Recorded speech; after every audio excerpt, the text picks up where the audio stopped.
مولاي صل وسلم دائما أبدا على حبيبك خير الخلق كلهم مولاي صل وسلم دائما أبدا على حبيبك. Quand on dit à quelqu'un qu'on est soufi, de nos jours, le premier cliché va d'être associer le soufisme seulement à Jalaluddin al-Rumi et aux derviches tourneurs de Turquie. En réalité, le soufisme est présent dans tout le monde musulman, du sud au nord, de l'est à l'ouest, du Maroc en passant par la Chine, le Pakistan, le Sénégal, l'Algérie, les pays du Balkan et même jusqu'en Russie avec les Tchétchènes.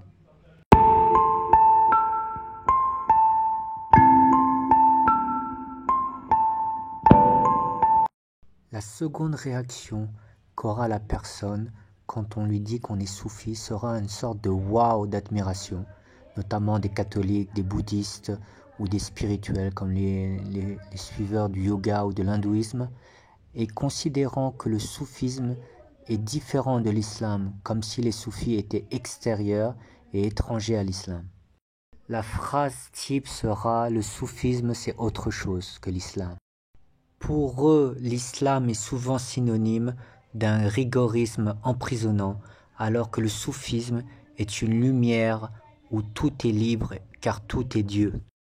Pour eux, le soufi n'a pas besoin de suivre la loi islamique ou les 5 prières, car il est au-dessus de cela, ces rites étant pour eux une limitation et destinés à la masse des musulmans.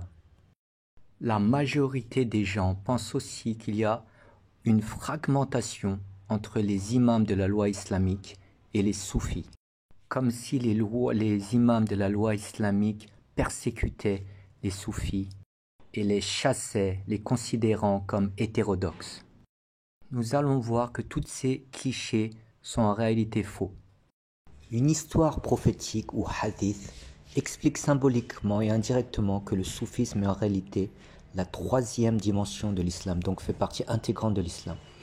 Les hadiths sont les paroles sages du prophète pour expliquer le Coran et d'autres thèmes, et le Coran est la parole divine directe. Ce hadith dit que la religion islamique est divisée en 3 parties.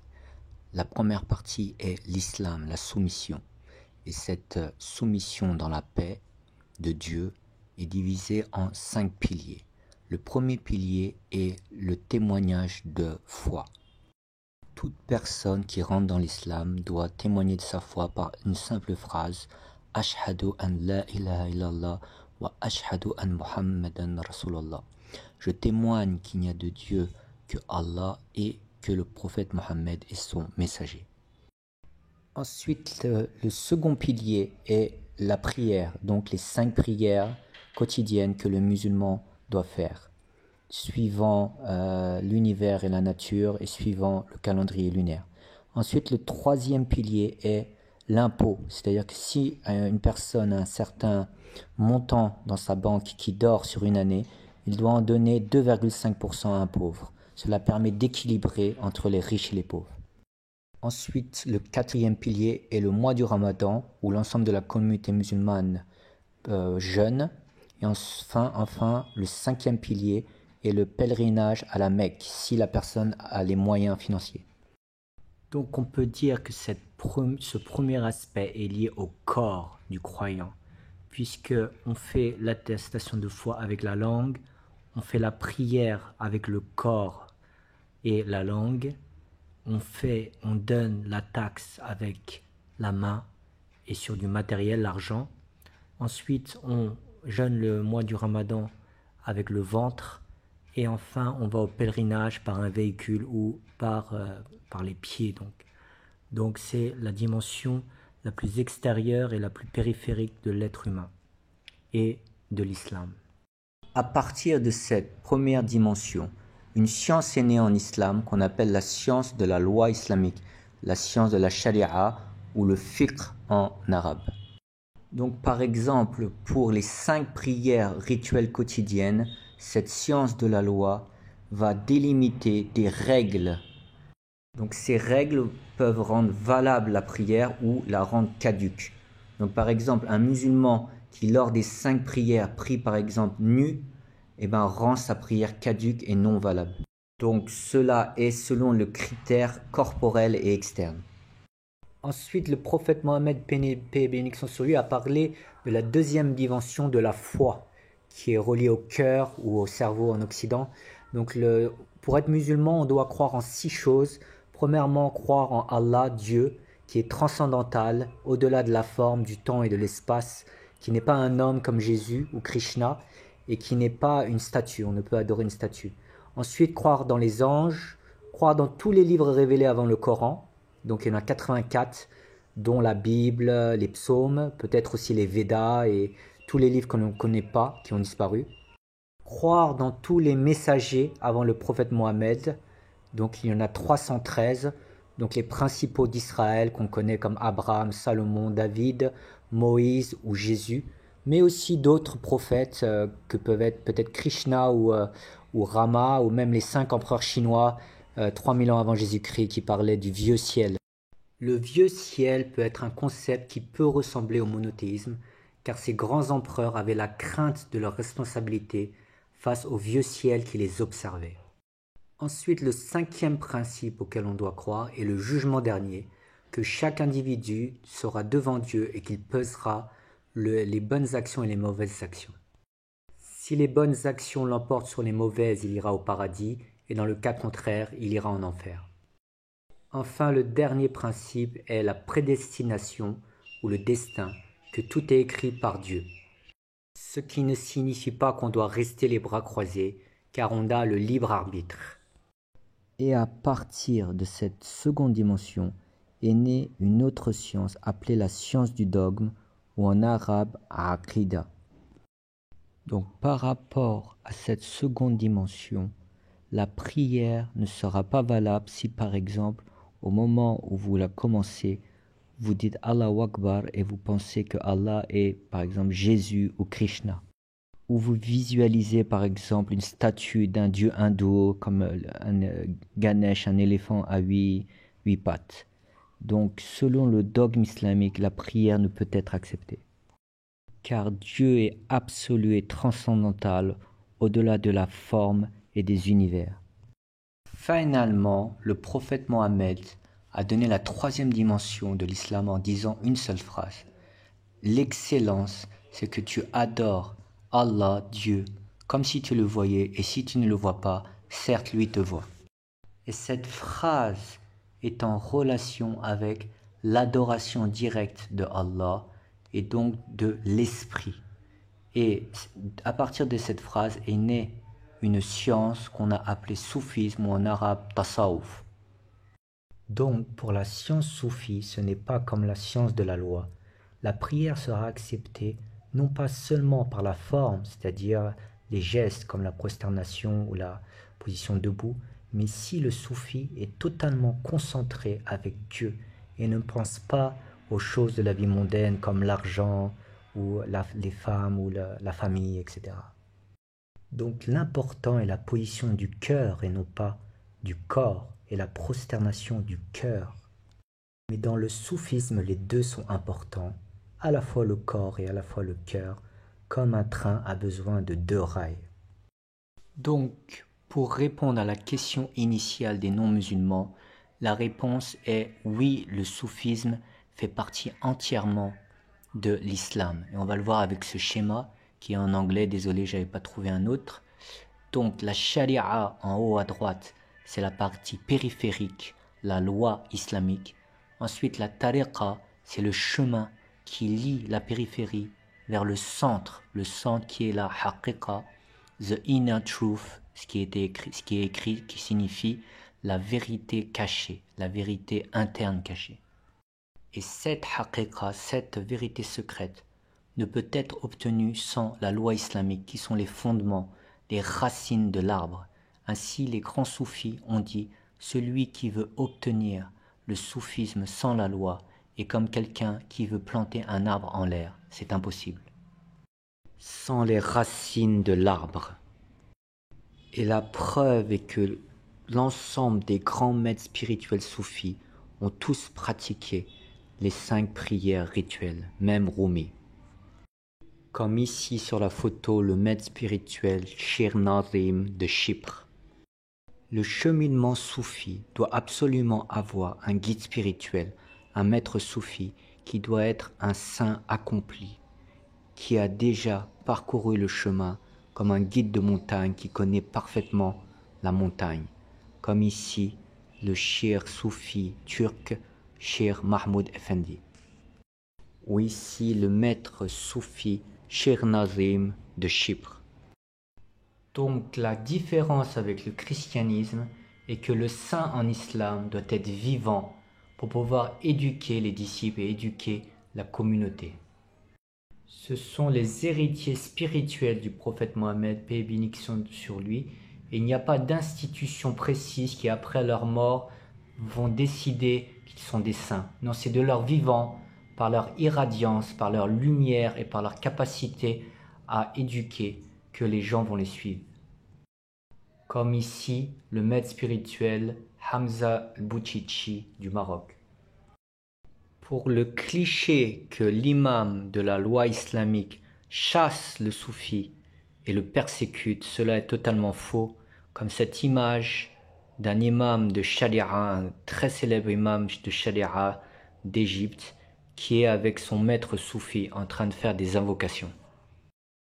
L'imam de Sharia est de dos, il s'appelle Imam al-Sharawi, et le maître soufi est de face, il s'appelle Cheikh Mohammed Belqaid.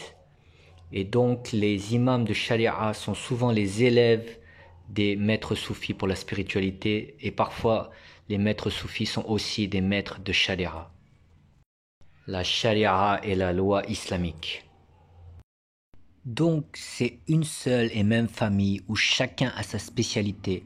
L'un est spécialiste pour la loi et l'autre est spécialiste pour la spiritualité. De nos jours, avec l'avènement depuis 2 siècles du wahhabisme ou salafisme, ou islam plus rigoriste, ce schéma est moins vrai et il y a moins d'imams de la loi qui ont des maîtres soufis. Donc la méthodologie soufie va consister à passer de la périphérie au centre. Donc tout d'abord la périphérie en étant un musulman complet qui applique les 5 piliers et notamment les 5 prières, le ramadan, etc. Puis ensuite devenir un invocateur, c'est-à-dire un musulman qui fait beaucoup d'invocations de Dieu, de rémémoration de Dieu, avec le symbole de l'outil du chapelet. Et ensuite, au-delà du chapelet, l'invocation se fera d'abord par la langue, puis ensuite par le cœur pour atteindre la présence divine. Et ensuite, par l'amour de Dieu, par la présence divine qui va s'intensifier, le soufi va atteindre un niveau où son âme, sans le chapelet, sans aucun comptage d'invocation, va atteindre l'extinction en Dieu, où son âme se fond en Dieu, dans la présence divine, comme un océan de lumière. Il atteint alors le niveau de l'extinction. C'est alors le début du chemin en Dieu, car dans le soufisme, il y a un chemin vers Dieu qui a une fin et un chemin en Dieu qui a aucune fin. Le maître spirituel peut lui apprendre alors la science secrète de Dieu. La science des manifestations et théophanie divine en chaque chose. Et donc le disciple soufi atteint une intimité comme l'agent secret avec son patron. Il invoque alors Allah par le secret et atteint le dialogue intime avec Dieu. Il atteint alors le niveau de Arif Billah, connaissant par Allah, et il reçoit ainsi dans son dialogue intime avec Dieu des messages secrets sous forme d'événements banals de la vie de tous les jours, que les gens verraient sans importance en apparence. C'est la finalité du cheminement soufi, entre guillemets, car ce cheminement est sans fin et ne peut être exprimé en réalité par les mots.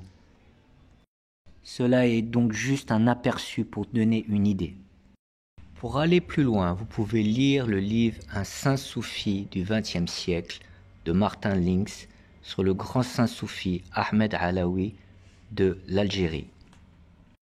Je vous mets aussi en lien une vidéo sur sa vie.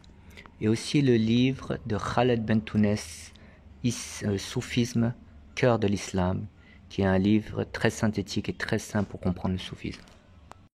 Et ensuite, bien sûr, le mieux est de trouver un vrai maître soufi qui vous donnera le goût et l'élixir, mais ce maître soufi est rare comme un diamant rouge. Il doit être un maître parfait à l'âme purifiée et lumineuse qui est rare.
So you are a Quran recitator student if you have a sheikh that is linked to a sheikh until the Prophet Muhammad sallallahu alaihi wasallam.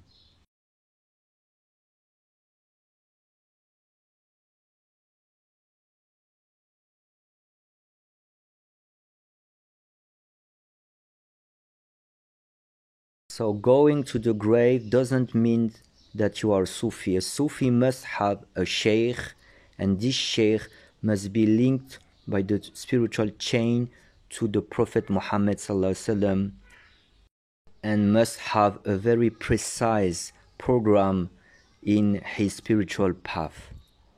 Visiting a saint grave or a prophet grave has no link with Sufism, has no link with the Sufi science.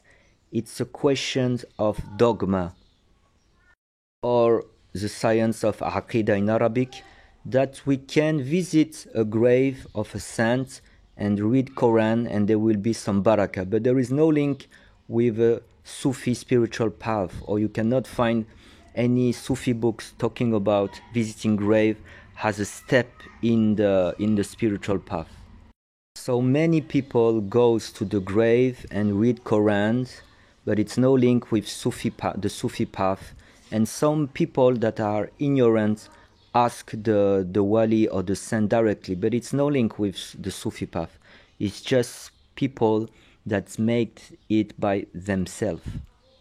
And this photo of Imam Sharawi, very famous Egyptian scholar, with his Sufi Sheikh al-Belqaid from Algeria, is the proof that Sufism is a part of Orthodoxy, 100% Islamic and Orthodox. On the right, you have an expert for the divine law, a sheikh, the Sheikh Sharawi, that is allowed to teach in the Shafi'i school. So he's linked to Imam Shafi'i, that is linked to a sheikh, that is linked to a companion to Rasulullah sallallahu alaihi wasallam for the divine law science. So for the Sharia law, it doesn't need a sheikh, as is himself a sheikh. But for the spiritual path, the path of the soul and the earth, he needs a sheikh because he's still not enlightened and still not 100% accomplished, spiritually accomplished. So he took the Sheikh Belqaid on the left, that is for the divine law is not a scholar, he's following Maliki school, but for the spiritual path he's a sheikh and is allowed to teach the spiritual path.